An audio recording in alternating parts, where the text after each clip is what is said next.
tilanteista kuitenkin hyväkseen maalipotkun.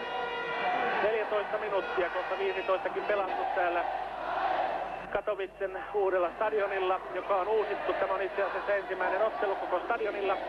Ropsilla maalipotku, sen antaa Matti Wikman suoraan Arto Autille. Vähän huolimattomasti Autti takaisin Wikmanille. Mitään varsinaista hätää tuosta tilanteesta ei kehittynyt. Wikmanin avaus. Sitten puolalaisen kenttäpuoliskolle pallon ottaa Miikka Tolvanen, oikea laitaan Ari Tegelbergille, hyvä syöttö. Tegelbergin keskitys tulee, Tauriainen puskee, Joikko torjuu alanurkasta, Ropsilla tilanne jatkuu, Tauriainen pitää palloa, keskitys tulee, Karila tekee 1-0 Rovaniemen Palloseuralle. Karila tekee 1-0 Rovaniemen Palloseuralle. Tauriaisen keskityksestä puolalaiset seisoivat kun puunukeet tuossa Ropsin vastaiskussa. 15 minuuttia pelattu ja Rovaniemen Palloseura johtaa riemastuttavasti 1-0.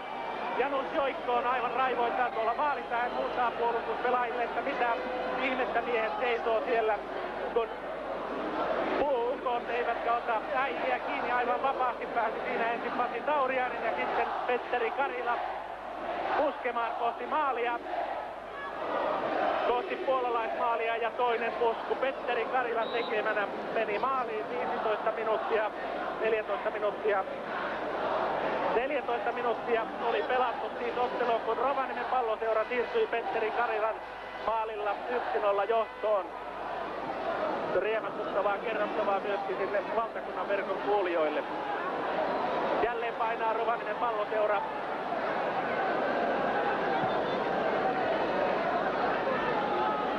Hyvin tilanteen tuonne puolalaisen kenttäpuoliskolle hommaa itselleen sivureja heiton heittämään Miikka Tolvanen. Vaarallinen paikka on tuo ehdottomasti ja tämä on kyllä puolalaisen viimeinen tasoitusmahdollisuus. Niin paljon yliaikaa ei voi olla. Navrotski ja Kubistal vierekkäin oikeaan laitaan Hauadinille annetaan tuo vapaapotku. Häntä peittää Autti hyvin.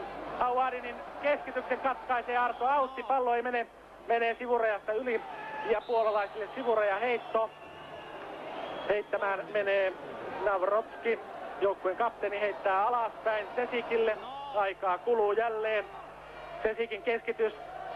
Puskee Vias, puskee väljemmille vesille, Ilola suojaa palloa, ei päästä Kupistalia palloon, antaa Danklille, Dankli vetää kuitenkin pallon suoraan puolalaiselle, Ilola tulee hätiin, ampuu päin Viasia ja hoitelee Ropsille siitä sivureja heiton. Puolalaiset saavat tuosta sivureja heiton. Ei, kyllä se tulee Ropsille ja jälleen on loistavasti sekunnit kulumassa. Jo 4 minuuttia pelattu yliaikaa, merkillistä on kyllä tämä Hoksan kellon käyttö. Dankli saa pallon, heiton jälkeen puskee sen puolalaisen kenttäpuoliskolle ja sivurajasta yli. Ja näin puolalaisille sivurejaheitto. Andrzej Lesak saa pallon heitosta. Pystysyöttö tulee suoraan Niemisen päähän. Nieminen puskee Tauriaiselle. Tauriainen Kalliolle viereensä. Sitten oikeaan laitaan Tegelbergille. Rops pitää vaan palloa.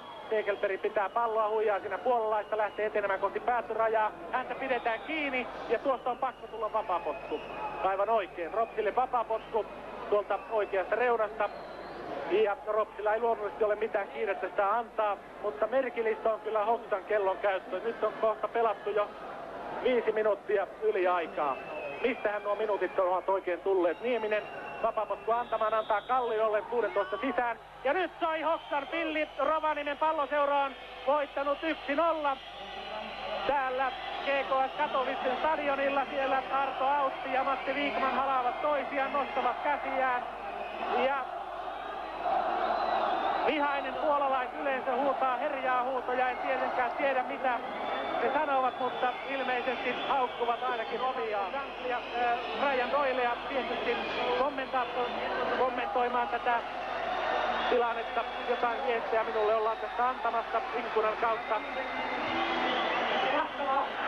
Mahtavaa, sanoo Tapani Hansruona, Ropsin varapuheenjohtaja. Odottelen Brian Doylea tänne kommentointia varten. Ropsin kannattajat vilkuttavat villisti lippujaan. Ropsilaiset tulevat sieltä ikionnellisina kentältä pois. Puistavat siellä käsiään, vilkuttavat yleisölle. Yleisö taputtaa Rovaniemen Palloseudulle. Ropsilaiset lähtevät kunniakierrokselle. Yleisö taputtaa, antaa ansaitut aplodit Rovaniemen Palloseuran loistavalle taktiselle voitolle tässä ottelussa. Puolalaiset saivat pitää rauhassa palloa, tuoda sen 16 rajalle ja sen jälkeen ruotsilaiset ottivat pallon pois, järjestivät vaarallisia vastahyökkäyksiä. Yksi niistä tuotti tuloksen. Nuori Petteri Karila teki voittomaalin, kun toista jaksoa oli pelattu 14 minuuttia Pasi Tauriaisen loistavasta esityöstä. Kuunnelkaa, miten puolalaisyleisö taputtaa Rovaniemen Palloseuran pelaajille ansaitusti. Ovat ruotsilaiset kyllä tämän taktisessa mielessä tämän pelin voittaneet, vaikka